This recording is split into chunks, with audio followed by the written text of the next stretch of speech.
I'm making this video for one reason and one reason alone. To save you from losing your money. Hello my friends, welcome to the Electric Viking. Fantastic to see you here today. Hope you've had an awesome day and hope you haven't invested in Rivian. Or if you have, you've sold your shares within the last 24 hours. Because alarm bells here. Now, I saw the same alarm bells with, believe it or not, Nikola. Yes, I know. Not the same. But the same but similar.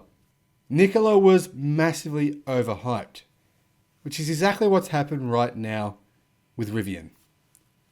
So unless you're shorting the stock, you want to make sure you get out really fast. Now, currently, Rivian is the third most valuable automaker in the world, worth more than BYD, worth more than Ford and GM, actually almost worth more than Ford and GM put together, worth more than Volkswagen, and this is all with no revenue at all. Now Rivian, a 12-year-old startup, 12 years, they've been around for 12 years, this hasn't happened overnight, with no revenue, is now the third most valuable car maker in the world.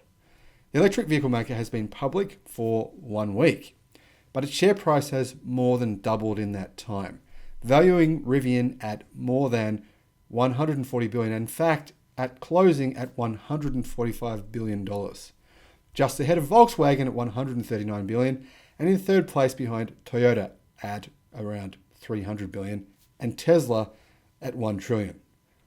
In fact, I don't rank Tesla in that field though, because Tesla doesn't just do cars, which is what Rivian does. Tesla does lots of different things. Now, on Tuesday, the stock opened 6% higher at about $160 per share. When the company debuted last week, it priced its shares at $78. Now, Rivian only made its first truck deliveries 2 months ago, and the vast majority of those were to Rivian employees, according to an SEC filing. Still, it's created major investor interest with prominent backing from Amazon, which bought a pretty big 20% stake in 2019. It's worked out well for them so far, hasn't it? And Ford. Now, Jeff Bezos is a big fan and has been shuttling his fellow space explorers to and from Blue Origin's West Texas launch site in Rivian's signature truck. And to be honest, the only reason I can see for this kind of wild speculation in the stock is that somehow investors think that Amazon's involvement will somehow miraculously turn this, well, a company that's putting out a very small number of vehicles right now, somehow magically turn them into some sort of Tesla monolith. I just don't see how that's possible, considering Rivian doesn't plan for that. Rivian plans to build, in 2030, 1 million vehicles. In 2030. I mean, Volkswagen's doing 10 million a year now. And Rivian's going to do 1 million a year, not until 2030. So they're not planning on getting to that point until they get to 2030. They're going to build up slowly. So this valuation just doesn't make sense because there's nothing else there. They don't do anything else. There's no other product. There's no batteries. There's no solar. There's no energy storage. There's no, I don't know what else. How else can this valuation make any sense? It doesn't add up. Electric vehicle hype, though, is nothing new. Many analysts and even Tesla's own founder, Elon Musk, have argued that Tesla's valuation is overinflated. But its stock keeps climbing as Wall Street envisions a future in which all electric vehicles are the norm. And to be honest, Wall Street doesn't just envision, Wall Street are now aware that Tesla is more than just vehicles. In fact, that's just a percentage of what they do. In fact, I think robotics could become the number one segment for Tesla. They're working on that right now. Now, under President Joe Biden's $1.2 trillion infrastructure plan signed into law on Monday this week, about $7.5 billion is being set aside to build a nationwide network of plug-in electric vehicle chargers, which is fantastic.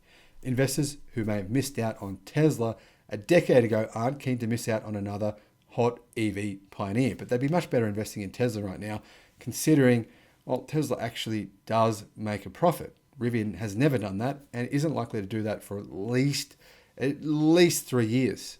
Now, some analysts are saying Rivian has an edge over Tesla in the US market because it's angling for the non-Tesla or even the anti-Tesla crowd. Now, I don't know if this has any validity. Let me know what you think about that comment. I think it's stupid, but to be honest, I'm not in America. I'm not an American. So maybe there is a significant anti-Tesla crowd that would simply buy a vehicle to spite Tesla. I mean, I don't know. Personally, I do think the Rivian ONT is a pretty impressive vehicle, but I just don't think a lot of people have $75,000 to spend on a vehicle. In fact, I know that they don't because most people don't spend that much on a vehicle right now. Now, Rivian's primary product though is not just any EV. It's a pickup truck. And that's important in the US market, given that the top three most popular vehicles in the US are the Ford F-150, the Chevy Silverado, and the Ram, in that order, according to Edmunds Research. However, not quite accurate that this competes with those three vehicles because it's actually quite a bit smaller. Even the smallest F-150, the smallest Ram, and the smallest Silverado are all significantly bigger than the Rivian R1T. The Rivian R1T is actually very similar in size to the Ford Ranger. And obviously, there is a big market in America for Ford Ranger pickups and other pickups that are that size, such as the Toyota Hilux. But it's nowhere near as big as the bigger pickup truck market, which is 1500s, 2500s, etc. Now, Elon Musk and Big Short hero Michael Burry have both thrown a little mud at the newest kid on the electric vehicle block. And you know what? Michael Burry he did really well. The Big Short, I mean, he did so well to predict the financial crisis and the collapse, and he profited really well from that. But since then, he hasn't done so well. In fact, he's been a big Tesla critic, and he got that very, very wrong. But let's get on to what Elon Musk thinks about Rivian. Life would be pretty dull without Tesla founder Elon Musk. Honestly, that's kind of true. He has provided a lot of entertainment for a lot of us, including myself, I have to admit. I've really enjoyed learning about him and often reading about what he has to say on an almost daily basis.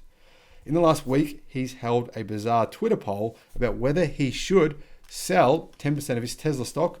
He trash-talked electric vehicle maker Rivian, and he sold not one but two lines of shares, sent 4 NASA astronauts into space, and shared a few memes. Now, many hate him, but personally, I love him. And I love what he's done for the electric car world. All of this, we wouldn't be here right now. I probably wouldn't be here right now if it wasn't for Elon Musk.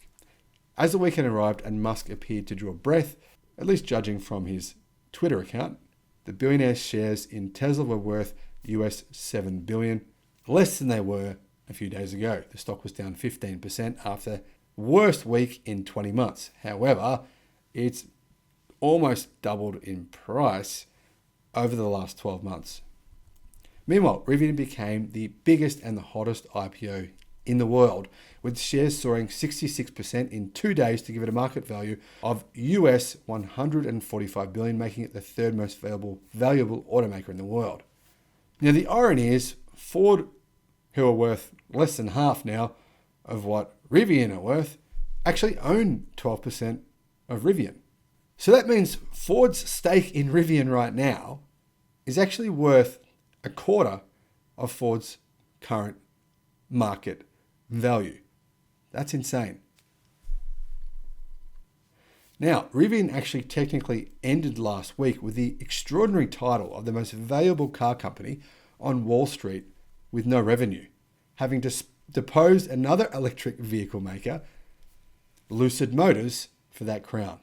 Now, for those of you who haven't followed the Rivian story, the would-be car giant is focused on building what it calls electric adventure vehicles, with its current model lineup limited to a ute or pickup truck and an SUV, but the SUV hasn't arrived yet. Now, while it has an order book of more than 50,000, it has so far sold just 156 vehicles, most of those to company employees.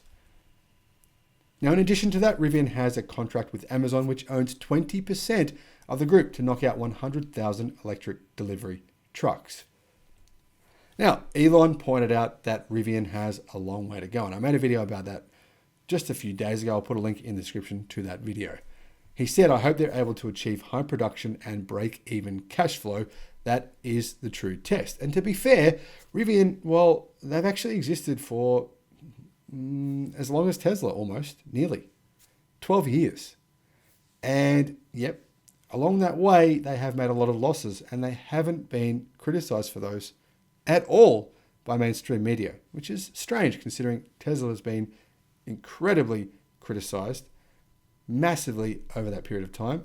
And of course, things have changed recently since they've started churning out impressive profits. Now, Elon said there have been hundreds of automotive startups, both electric and combustion, but Tesla is the only American car maker to reach high volume production and positive cash flow in the past 100 years.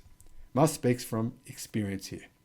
For all of his visionary genius, you only have to listen to a couple of quarterly Tesla earnings calls to know that his greatest challenge has been the hard graft of becoming a large-scale manufacturer. It's been difficult.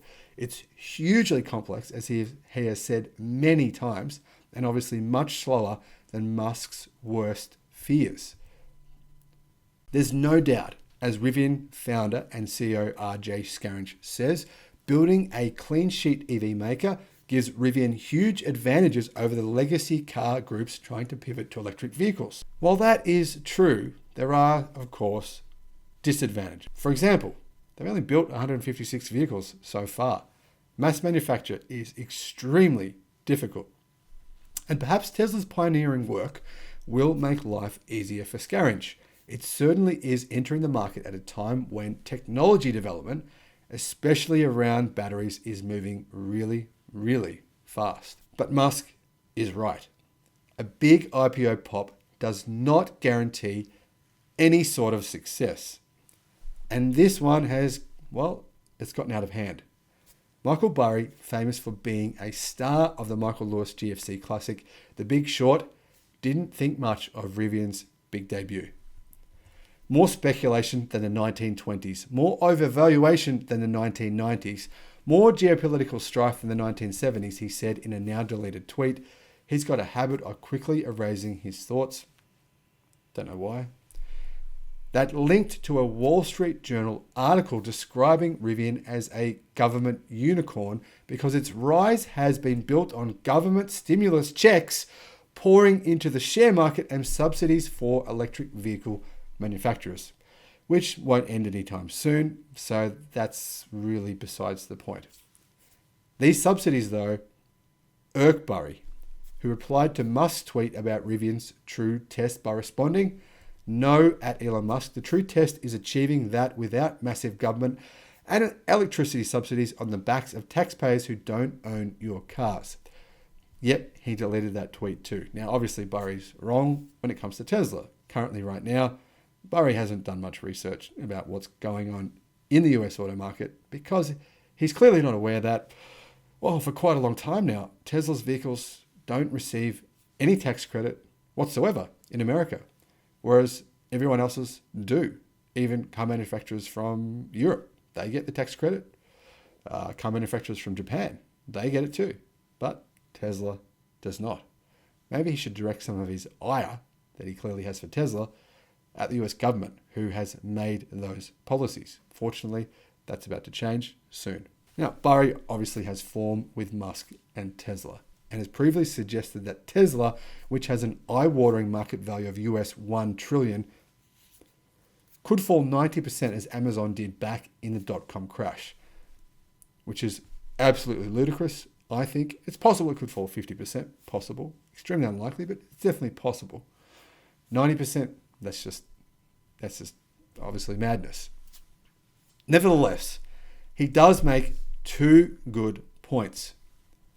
There is certainly an argument to be made that the vast majority of taxpayers who don't drive EVs are giving companies such as Rivian and Lucid a leg up. But the company is rife with subsidies, and anyone who's watched the bumbling progress of COP26 might suggest EV subsidies are at least trying to bring about needed change. And let's be honest, trillions of dollars in subsidies go into oil every year.